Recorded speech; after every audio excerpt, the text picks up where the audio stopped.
سید جامع مفتی صاحب تقریر سے ہم سب کو آپ سب سے گزارش ہے کہ کنارے سوال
سید الکونین امام القبلتین جد الحسن والحسین بالقاسم محمد وعلى آله الطيبين الطاهرين المعصومين المظلومين المنتقدين المنتجبين الغر الميامين ولعنة الله على أعدائهم أجمعين من الآن إلى قيام يوم الدين. أما بعد فقد قال الله الحكيم في القرآن الكريم بسم الله الرحمن الرحيم هو الذي بعث في الأميين رسولا منهم يتلو عليهم آياته ويزكيهم ويعلمهم الكتاب والحكمة وإن كانوا من قبل لفي ضلال مبين. صلوات الله.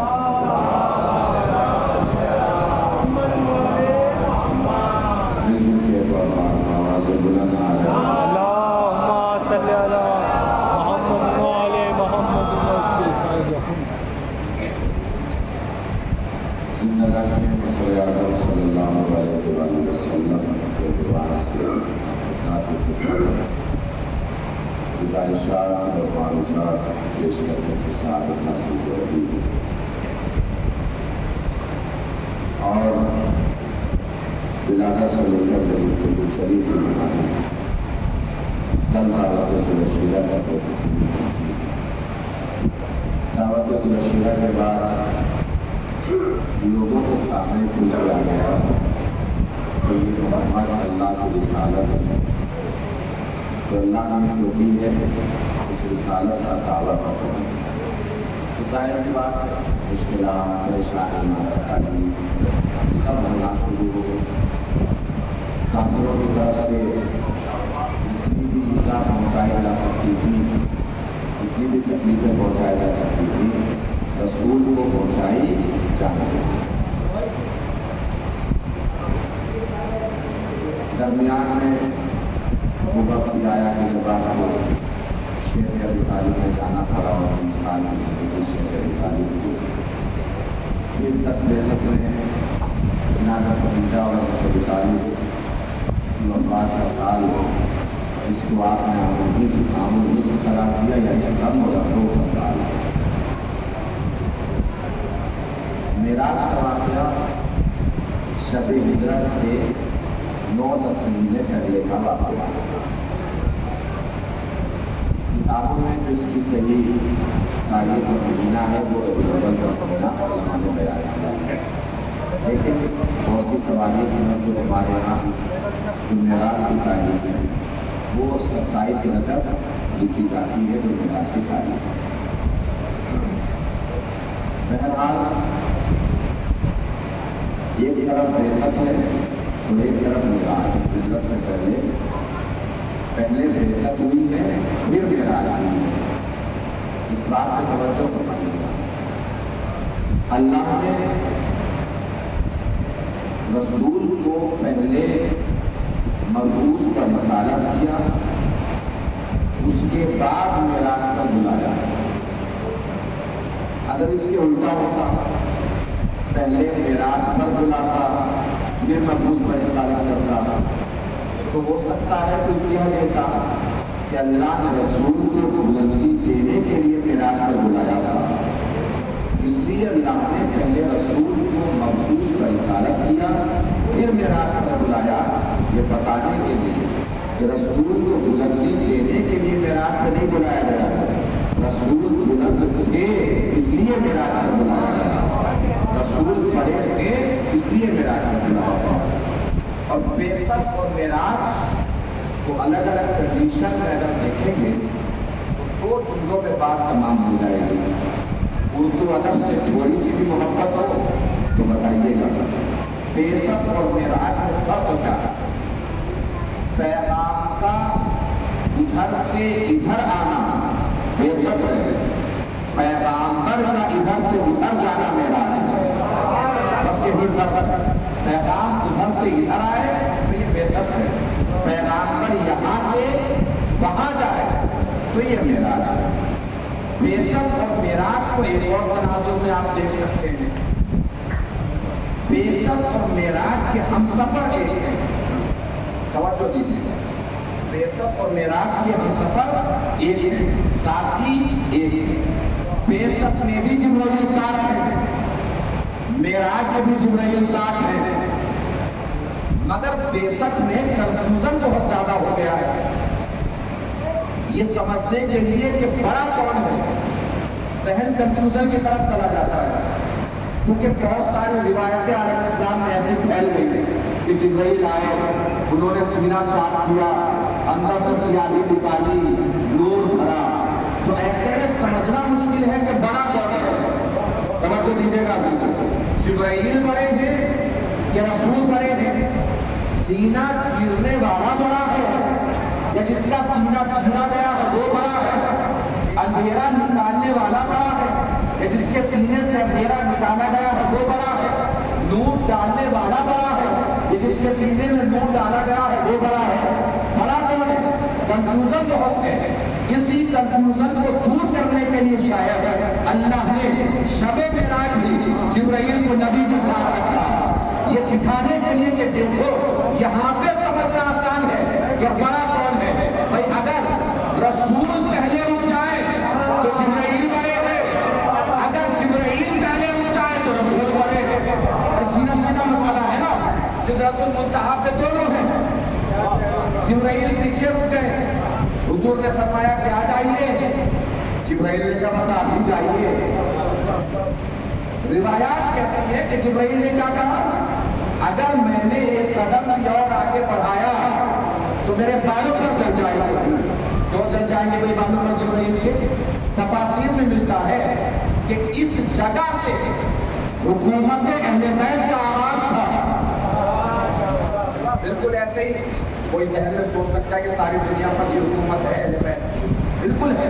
لیکن جیسے اللہ نے قرآن میں کہا ہے مالک یوم الدین, واللہ یوم الدین کا مالک ہے, تو کیا دنیا کا مالک نہیں ہے؟ مالک دنیا کا بھی ہے، مگر وہاں پہ اس کی ملکیت کا اظہار ہو رہا ہے۔ یہاں تو بندے اپنی مرضی میں چھوڑ دیے گئے ہیں نا، اللہ یہاں پہ اپنے مملکت کا اظہار نہیں کرتا، وہاں پہ اس کی حکومت کا اظہار ہونا ہے۔ اسی طریقے سے جس جگہ جبرائیل ہوں گے یعنی سدرۃ المنتہا، اس کے آگے اہل بیت کی حکومت کا آغاز ہے۔ یہی علماء نے بیان کیا، جبرائیل اسی لیے رک گئے تاکہ دنیا کو بتا سکے کہ جو بھی اہل بیت کی حکومت میں داخل ہونے کی کوشش کرتا ہے اس کی سزا ہی یہی ہے کہ اللہ اسے جلا دیتا ہے۔ نہیں سمجھی بات؟ اور کھل کے بیان کروں، جو بھی حکومت اہل بیت میں داخل ہونے کی کوشش کرے گا اس کی سزا یہ ہے کہ اللہ اسے جلا دے گا۔ میں کہوں گا جبرائیل ساتھ میں نبی ہے، آگے بڑھ جائیے، نبی جلانے سے بچا لیں گے، جبرائیل جواب دیں گے۔ اگر حکومت اہل بیت پر قبضہ کرنے کی کوشش کی تو نبی کا ساتھ بھی جلنے سے نہیں بچا سکتا۔ جو حکومت اہل بیت پر قبضہ کرنے کی کوشش کرتا ہے اسے نبی کا ساتھ بھی جلنے سے نہیں بچا سکتا، چاہے آسمان کے اوپر نبی ساتھ ہو یا زمین کے اندر نبی ساتھ ہو۔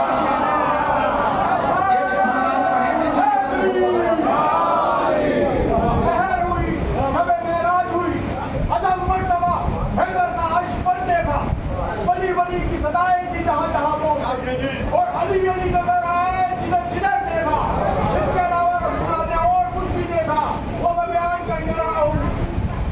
جنت میں ایک دروازہ ہے، اس پہ ایک سونے کا کلبہ لگا ہوا ہے، اس کو فرشتے جب بھی لاتے ہیں تو ایک ہی آواز آتی ہے، علی علی علی علی حیدری علی مولا۔ سبحان اللہ سبحان اللہ۔ انشاءاللہ بہت کمال اور بڑی بلندی تک لے کے چلنا ہے اور ساتھ ساتھ چلتے رہیے۔ لگے گا کہ میرے آج پہ بیٹھے ہیں، تھوڑی دیر میرے ساتھ آئیے۔ نبی کا جو سفر ہے وہ دو سوروں میں اللہ نے بیان کیا ہے، دو مقامات۔ ایک جگہ ارشاد فرمایا سبحان الذی اسری بعبدہ لیلا من المسجد الحرام الی المسجد الاقصی الذی بارکنا حولہ لنریہ من آیاتنا۔ پاک و پاکیزہ ہے وہ ذات جو لے گئی اپنے بندے کو راتوں رات مسجد حرام سے مسجد اقصی تک۔ اب تعبیر کر کے تحقیق کر کے مسجد اقصی کو چاہے کوئی کچھ نہیں کہے، مگر مسجد اقصی تو یہی ہے جو فلسطین میں ہے، یہی مسجد اقصی ہے نا۔ اب سمجھیں گے میرے جوان بھائی نوجوان بھائی، اصل میں معراج کا سفر دو حصوں میں بٹا ہوا ہے۔ توجہ دیجیے گا، ایک تاریخ کا یہاں آپ کو دکھا رہا ہوں۔ ایک سفر ہے چھوٹا، دوسرا سفر ہے بڑا۔ پہلا سفر ہے مسجد حرام سے مسجد اقصی، دوسرا سفر ہے مسجد اقصی سے عرش مولا۔ بڑا سفر لوگوں کو سمجھ میں آ جائے اس لیے اللہ نے اپنے رسول کو پہلے چھوٹا سفر کرایا، کیونکہ جس وقت کی یہ بات ہے اس وقت تو غیر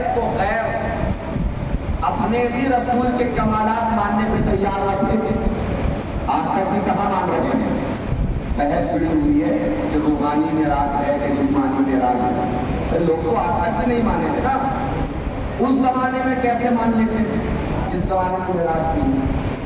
تو پہلے سمجھنا ہے چھوٹا سفر لوگوں کو، پھر سمجھنا ہے بڑا سفر، اس لیے کہ اس زمانے میں کوئی ایسی سواری بھی نہیں تھی کہ جو ایک ہی رات میں کسی کو مدینے سے مکے سے فلسطین لے جائے، تو ایسی سواری بھی نہیں تھی۔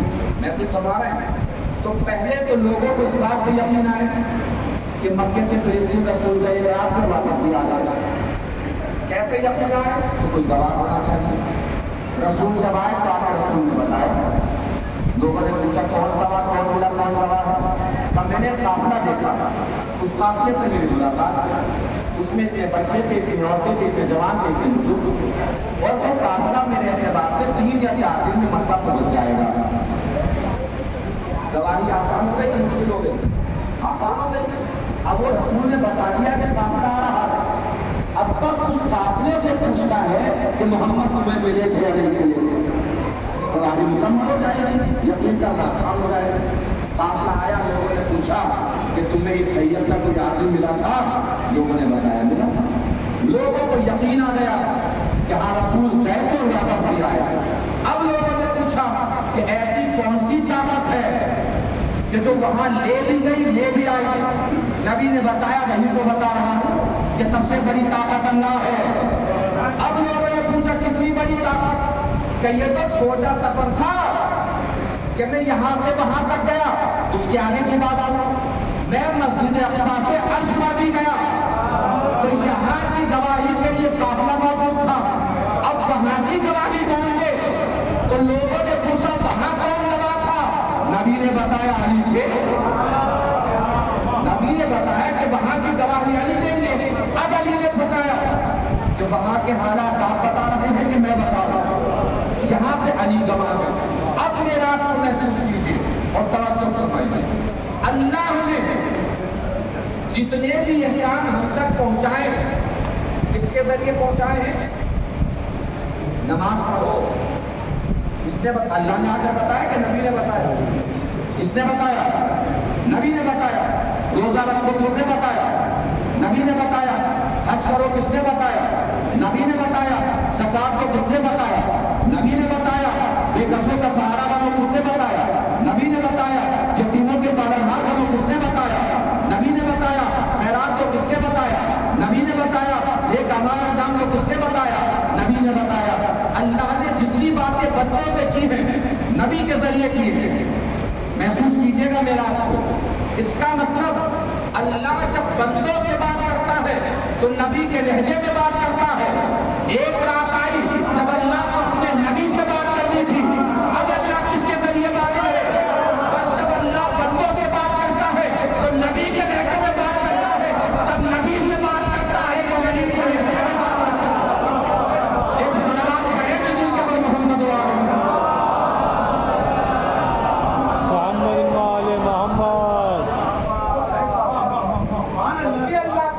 بات کرے گا، نبی کے لہجے میں بات کرے گا، لیکن جب نبی سے بات کرے گا تو پھر علی کے لہجے میں بات کرے گا۔ یہی وجہ ہے رسول اکرم صلی اللہ علیہ وآلہ وسلم نے فرمایا کہ جب میں معراج کی بلندی میں پہنچا اور پردے کے قریب گیا تو اندر سے آواز آئی، روایت کتاب میں لکھی ہے کہ اے نبی وہی سنا رہا ہوں، نہ ایک لفظ کم کر رہا ہوں نہ ایک لفظ زیادہ کر رہا ہوں، اس گزارش کے ساتھ جو روایت سن کر جس کے دل میں علی کی محبت ٹھنڈک کا احساس ہوگا وہ طاقت سے اپنے اپنے عقیدے کو سلام کرے گا۔ آپ چاہے جہاں بیٹھے ہو، جس جگہ بیٹھے ہو، نبی سے پوچھا جانے کہ اللہ نے آپ سے کس لہجے میں بات کی؟ نبی نے فرمایا جب پردے کے قریب پہنچا اندر سے آواز آئی، میں نے پوچھا پروردگار کیا علی بھی یہی ہے؟ اللہ نے جواب دیا ہاں علی بھی یہی ہے۔ میں نے پھر پوچھا پروردگار تو بول رہا ہے کہ علی بول رہا ہے؟ اندر سے آواز آئی بول تو میں بھی رہا ہوں۔ میں نے پھر پوچھا پروردگار جب تو بول رہا ہے تو علی کے لہجے میں کیوں بول رہا ہے؟ اب سنیے گا جس کے لیے میں نے عرض کیا ہے کہ روایت سن کر جس کے دل میں علی کی محبت کی ٹھنڈک آ گئی اس کے چہرے پہ سورج چمکنا چاہیے رات کے سناٹے میں۔ جیسے ہی نبی نے پوچھا پروردگار جب تو بول رہا ہے علی کے لہجے میں کیوں بول رہا ہے؟ نبی نے فرمایا اے میرے حبیب پہلے میں نے اپنے دل کو دیکھا تو مجھے لگا میرے دل میں سب سے زیادہ تیری محبت ہے، پھر میں نے تیرے دل کو